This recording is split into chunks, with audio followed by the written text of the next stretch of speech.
कभी ब्रश नहीं करती थी। उसे कितनी बार उसके माँ बाप ने डांटा, लेकिन उसका कोई असर उस पर होता ही नहीं था, जिस कारण से उसके दांत पीले पीले हो जाते हैं। शादी के बाद। अरे बहू, वैसे तो तुझ में कोई कमी नहीं है, पर तेरे दांत इतने पीले कैसे है बेटा?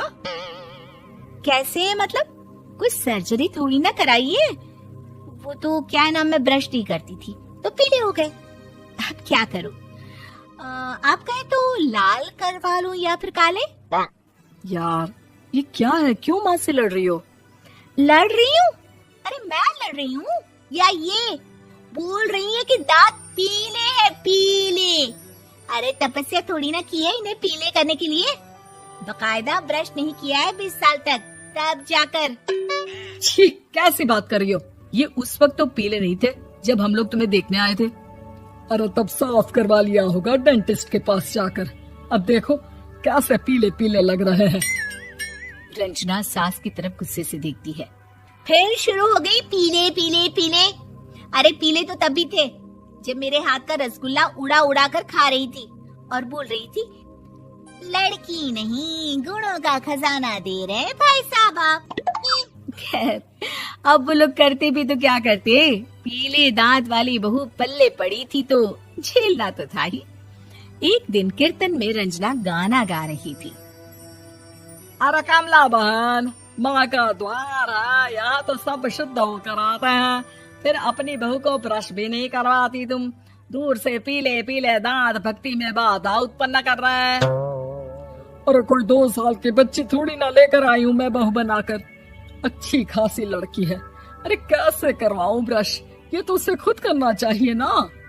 अब माँ बाप तो इसके जैसे तैसे निपटा दिए, ये नहीं सोचा कि सास कैसे संभालेगी। सास बहू को लेकर घर आ जाती है, लेकिन सोच लेती है कि अब इसे लेकर कहीं नहीं जाएगी। अगले रोज बहू कहती है, अरे क्या हो गया, मंदिर नहीं जाना क्या? कीर्तन का वक्त हो रहा है। मेरी मधुर वाणी से कान्हा जी जागते हैं और सोते हैं। आप तो जानती है ना उनकी भक्ति में कितना मन लगता है मेरा। वो क्या है ना, तबीयत ठीक नहीं लग रही है मेरी, आराम करूंगी मैं। तबीयत ठीक नहीं लग रही? अभी तो मिथुन के गाने पर नाच रही थी आप, और अब बोल रही है कि तबीयत ठीक नहीं लग रही। अरे भक्ति में मन लगा लो सासू माँ, ऊपर जाना है, क्या मुंह दिखाओगी आप? हाँ? सास को बहू की बात पर गुस्सा आ जाता है। मैं क्या मुंह दिखाऊंगी, इसकी चिंता तो ना कर, समझी? अपने मुंह की चिंता कर, जो ये पीले पीले दांत लेकर हर जगह पहुंच जाती है। पता है लोग कितना मजाक बनाते हैं। ना जी ना, मैं नहीं जाना कहीं तेरे साथ। तो ये बात है। कोई ना, मत जाओ, मैं अपने कमरे में ही बैठकर भक्ति कर लूंगी। ऊपर वाला दांत थोड़ी ना देखता है, मन देखता है, भावना देखता है। और अरे बस बस, तू सब कुछ दिखा, बस ये सफेद चमकदार दांत ना दिखाना किसी को, है? जा यहाँ से। बहू को सास की बात का कोई फर्क नहीं पड़ता, वो तो जैसी थी वैसी ही रह जाती है। सुबह नहाकर किचन में खाना बनाना, फिर खाना खाना, कीर्तन भजन करना और सो जाना। एक दिन, माँ जी मैं सहेली के घर जा रही हूँ, शाम को लेट आऊंगी। हाँ हाँ तो जाना, मैंने कौन सा तेरी आरती करनी है घर पर बैठकर। रंजना सहेली के घर जाती है, जहाँ वो पार्टी में जाने की तैयारी कर रही होती है। अरे शिखा, कहाँ जाने की तैयारी कर रही है? मैं गलत वक्त पर आ गई क्या? अरे नहीं यार, उल्टा सही वक्त पर आ गया।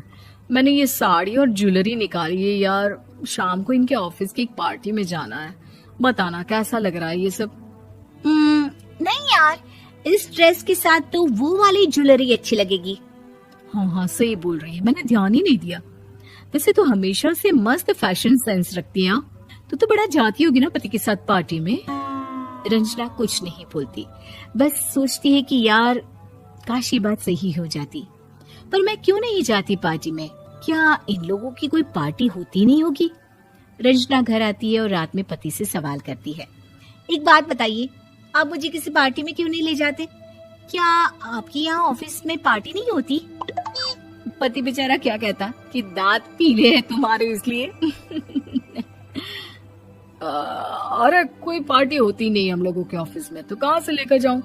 और मार्केट, मॉल, कहीं वीकेंड घूमना, कहीं तो अरे यार, सारे हफ्ते में एक छुट्टी मिलती है तो सोचता हूँ कि आराम ही कर लूं। क्यों? रंजना मन मार के रह जाती है। पहले कभी सास के साथ मंदिर जाया करती थी, लेकिन वो भी सास ने ले जाना बंद कर दिया। घर बैठी बैठी रंजना बोर हो जाती है। तभी उसे आइडिया आता है और वो मायके जाने का सोचती है।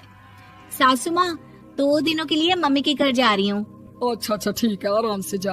और हाँ, माँ से कुछ अच्छी आदत सीख कर आना कि कैसे शरीर के हर भाग की तरह दांतों की सफाई भी जरूरी होती है, समझी?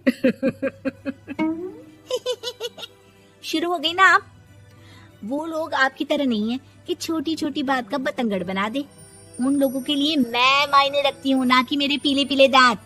रंजना माँ को बिना बताए उन लोगों को सरप्राइज देती है, लेकिन जैसे ही वो दरवाजे पर पहुंचती है, अंदर देखती है कि घर वाले कहीं जा रहे होते हैं। अब माँ, काश रंजना दीदी के दांतों वाली प्रॉब्लम नहीं होती तो वो भी हम लोगों के साथ चलती ना बुआ जी की बेटी की शादी में।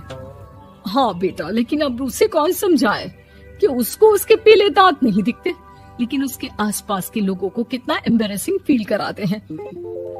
मुझे तो कितनी बार उसके स्कूल की टीचर ने शिकायत की कि उसके साथ कोई लड़की बैठना भी नहीं चाहती, और ना ही कॉलेज में कोई उससे बात करना चाहता था। लेकिन पता नहीं क्यों उसे ये बात समझ में ही नहीं आती। कोई कमी नहीं है उस लड़की में, बस यही कि दांत पीले हैं। वो तो भला हो जीजा जी और उनकी माँ का, जो दीदी को जैसी है वैसे ही रखा हुआ है। रंजना को अपने घर वालों की बात सुनकर बहुत दुख होता है। वो सोचती है कि वो क्या करे, लेकिन फिर वो सीधा डेंटिस्ट के पास जाती है, अपने दांत चमकाती है और कसम खाती है कि वो रोज ब्रश करेगी। अरे क्या हो गया? तुम तो 2 दिनों के लिए गई थी ना।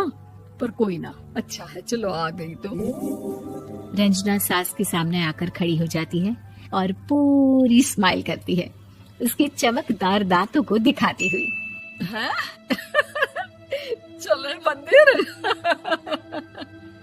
माँ, मुझे माफ कर दीजिए, मैंने आप लोगों को बहुत एम्बैरेसिंग फील करवाया। मैं आज से रोज ब्रश करूंगी।